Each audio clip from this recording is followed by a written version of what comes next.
Laga uji coba perdana digelar Barito Putra usai sepekan melakukan pemusatan latihan di Yogyakarta.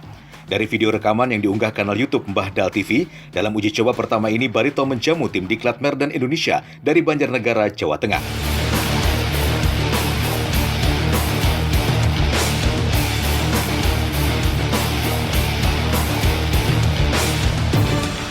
Di babak pertama, permainan Barito terlihat belum padu karena memang baru sepekan berkumpul.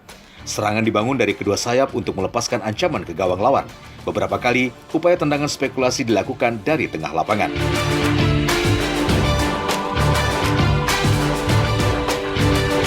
Pada pertandingan ini, anak asuh Coach Jajang Nurjaman mampu mencetak 4 gol, seluruhnya diborong pemain muda. Gol pertama diciptakan Amrizal Umainailo, gol kedua sangat indah, hasil kreasi tendangan salto Alif Jelani Ruslan. Sedangkan gol ketiga mantan pemain timnas pelajar Chris Robert. Striker kelahiran Banua, Rapli Arianto, menutup gol kemenangan Barito. Meski masih belum kompak, variasi serangan di babak kedua lebih terlihat. Meski begitu, beberapa kali lini pertahanan Barito masih ditembus oleh pemain-pemain muda usia ini. Skuad Laskar Antasari yang didominasi punggawa muda disiapkan bertarung di Piala Menpora dan Liga 1 musim ini.